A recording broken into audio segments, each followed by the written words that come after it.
In a world working towards proactive healthcare, all we see are new implantable biosensors, next generation imaging technologies, and potentially even nanobots. But what if the future of proactive healthcare actually begins with the simplest unit of life itself, the cell?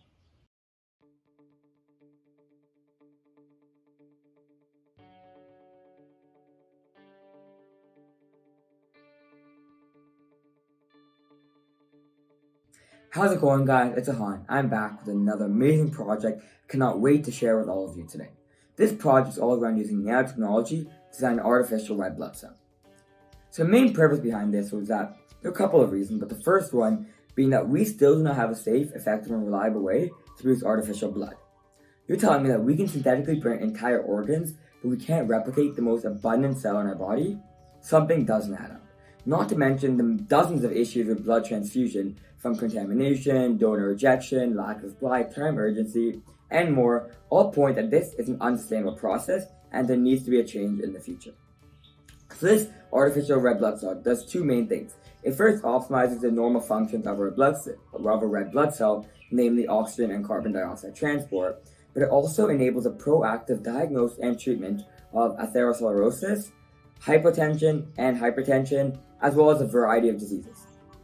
On display right now is a simplified diagram of the artificial red blood cell, which is a nanocapsule that's configured with a variety of surface properties and that's encapsulating a variety of drugs and specific molecules. So let's start off by talking about the membrane. In our case, we use a polyethylene glycol polylactic acid membrane, and the main reason is to avoid detection by something known as the reticuloendothelial system. The RES system is a subsection of the immune system with the primary function of removing foreign particles from the body. This works through a process called opsonization, when oxygen proteins bind to the surface of the nanoparticle, which then signals phagocytes to come and engulf them and remove them from the body. However, polyethylene glycol has been shown to develop a sort of flexible surface layer that prevents the opsonin proteins from binding to the surface of the nanoparticle, and which then further prevents the phagocytes coming engulfing and removal from the body. So the average nanoparticle circulation in the body is around 40 minutes, but when configured with polyethylene glycol, researchers have been able to get the circulation time all the way up to a whopping 19.5 hours. But that's not all. When you design a polyethylene glycol and polylactic acid membrane, polylactic acid is another biodegradable copolymer that dissolves in the carbon dioxide and water, the circulation time can actually be increased all the way up to 42. So next up, let's talk about the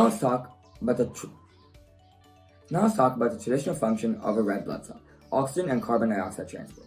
Traditional red blood cells use something known as hemoglobin, which in the lungs binds oxygen, and when it goes to tissue cells, the oxygen gets diffused out and carbon dioxide gets binded.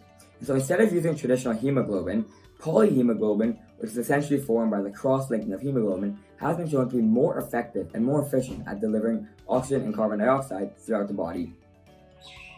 But that's not all. We can actually configure polyhemoglobin with a variety of antioxidant enzymes. Antioxidants is basically any protein that removes harmful oxygen-free radicals from the body, and they're often found in various food and are known to be healthy for you. So we can actually configure various antioxidant enzymes, namely superoxide dismutase, carbonic anhydrase, and catalase, onto the polyhemoglobin complex to form polyhemoglobin superoxide dismutase, catalase, carbonic anhydrase, which is then what's going to be used for oxygen and carbon dioxide transport. So next up, let's talk about the proactive diagnosis and treatment of atherosclerosis, which is more commonly known as plaque in arteries, which can lead to heart attacks, strokes, and more. So the best way to walk through this is to imagine a scenario and walk through it with you guys. So let's say that our artificial red blood cell is in the bloodstream performing its normal functions, oxygen, carbon dioxide transport, helping to remove oxygen-free radicals, everything's going good. When the OX-LDL on the surface, through targeting of the LOX1 receptor, actually transports this red blood cell to the site of the plaque. And so when this rises plaque, there may or may not be a blood clot formed due to the narrowing of the artery. So in the case of this, our artificial red blood cell is actually coated in tissue plasminogen activator, which is a substance that helps to catalyze the reaction of plasminogen to plasmin, which is going to be dissolved, which is a natural substance to dissolve fibrin in blood clots. So fibrin is a protein that's mainly responsible for making of blood clots. Fibrin and platelets, they sort of make a covering on top of the blood that prevents it from moving. So by using tissue plasminogen activator, if the blood clot is present, then this helps to dissolve the fibrin and therefore dissolve the blood clot. So now let's see the blood result. Now our nanoparticle has direct access to the plaque. So this is where the first of one of three release mechanisms come into play. So now the first of three drug release mechanisms is activated by the OX-LDL LOX1 receptor binding. The first one is a release of a drug known as apabetolone. And apabetolone is a drug that increases the expression of APOA1 in humans. So to understand the function of this, you need to learn a little bit about reverse cholesterol transport. So the body does have a natural way of combating blood plaques known as reverse cholesterol transport, where HDL protein is actually sent to the site of inflammation and actually engulfs various cholesterol, which is what forms plaques, and delivers it to the liver. However, this process is very slow and ineffective and often doesn't lead to any real restoration of the blood vessel unless it's a very minor case. So this apabetolone actually increases the expression of APOA1. APOA1 is a protein that's produced that makes up over 70% of HDL, and it's the main thing that gives HDL its properties to engulf cholesterol and move it. So when you increase the production of APOA1, you therefore increase production of HDL and can therefore catalyze the reverse cholesterol transport. In a sense, harnessing the body's own system to clean up the plaque.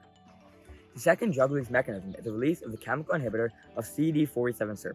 CD47-SIRPα is a signaling complex which masks the abnormal properties of the cells that the natural reticuloendothelial system, which is also responsible for cleaning up abnormal and dead cells, doesn't come to clean up the plaque naturally. So by releasing this type of drug, you can actually inhibit this pathway from working, allowing the body to naturally clean up the plaque. The third and final drug release mechanism is the release of cyclodextrin-statin. Cyclodextrin-statin is an FDA-approved drug that tackles the entire process of plaque formation in arteries. It removes plaque right now, it prevents further plaque formation, and actually reacts with the immune response to actually make a weaker immune response to prevent more phagocytes from going and getting turned into foam cells.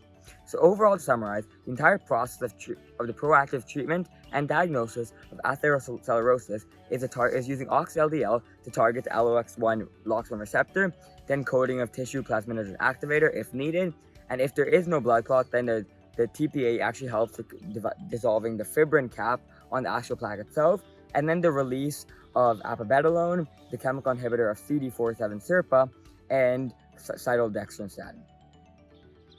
Next up, let's talk about using artificial red blood cells to regulate blood pressure. Unhealthy blood pressure can either be classified as hypertension, which is when it's too high, or hypotension, when it's too low. Hypertension is caused by vasoconstriction of the vessel, when the diameter of the blood vessel decreases, which causes an increase in pressure of the blood flowing. While there are no key biomarkers that we can use to identify this is equal to hypertension, the vasoconstriction of the vessel is mediated by renin protein signals. So we can use this so that the doctor can actually measure a patient's blood pressure before administering the artificial red blood cell, and therefore configure the required amount of renin receptors on the cell. And only when all of these renin receptors are activated, then you can trigger the release of the next drug, which is allosterone. Allosterone has been shown to decrease blood pressure for unhealthy amounts to healthy amounts. So the way this would work is that, let's say a patient has a normal healthy blood pressure. You would need a large amount of renin receptors, and only when all these renin receptors are filled, this signals that there's a lot of the protein renin signaling really high volume of vasoconstriction, which can then be translated to hypertension. Then you can release the drug. Or if someone already has on the higher end of the spectrum of blood pressure, you need to put a fewer amount of renin receptors, because then even a little bit of vasoconstriction can get into the unhealthy amounts. We can apply the same principles to hypotension, which is caused by vasodilation when the blood vessel increases, decreasing blood pressure to unhealthy amounts. So what we can do is, this time instead of renin, they're bradykinin protein signals that signal the blood vessel to increase in size or dilate. So we can configure the nanoparticle with several bradykinin receptors as well, and use the same process as the previous one for hypertension. We're using the patient's blood pressure. If it's already in a healthy amount, you need a large amount of bradykinin receptors, which then signals a large influx of the bradykinin protein signal, which will then signal large amount of vasodilation, leading to hypotension. But if the patient's blood pressure is already on the lower end of the spectrum, you need a fewer amount of bradykinin receptors, because even a little bit of vasodilation can get into the unhealthy levels. And for the drug release, it's actually a drug called Midodrine, which is an FDA-approved drug, which has been known to increase blood pressure to the healthy amounts. Following that, let's talk about how we can enable the proactive diagnosis and treatment for a variety of infections. This actually works through replicating the body's natural immune system, which is developing antibodies, which are specific markers for very specific antigens on different viruses and bacteria, so that if this harmful pathogen returns with its antigen present, the antibodies circulating in the blood actually mark it, and then the phagocytes come, make a small immune response, and remove it from the body before it becomes a whole-blown infection. Similarly, we can just configure various antibodies onto the surface of a nanoparticle to enable the proactive treatment of infections, similar like an immune response does. Now comes the most challenging part of designing the entire artificial red blood cell, the production. The nanocapsules are actually produced using emulsion solvent evaporation. Essentially, the way this process works is that the polyethylene glycol polymer, the polylactic acid polymer, as well as all the 5 drugs, are evenly dispersed in a mixture, and then they are placed inside an organic solvent. And now the step of emulsification occurs, where the polylactic acid polymer and the polyethylene glycol polymer, they disperse evenly between each other and form the copolymer membrane, and then the solvent evaporates, leaving just a copolymer membrane encapsulating all the different 5 types of drugs. Now, a quick note on safety is that all of these substances are biodegradable, and most of them have been FDA approved, and all of them have already been tested in vivo of humans and show no toxic effects. Well, that's that. I just covered all the different aspects of the artificial red blood cell I designed using nanotechnology to optimize the function of traditional red blood cells and enable the proactive diagnosis and treatment for a variety of diseases. But that's not, guys. Make sure you go read the article link in description for much more detailed explanations of how I chose each of these substances, what the detailed interaction is in the body, and my whole thought process behind that. Make sure you like. Do not forget to go click the article link in the description below. Make sure you like, subscribe, and share it with a friend if you think they'd be interested. Catch you guys in the next one.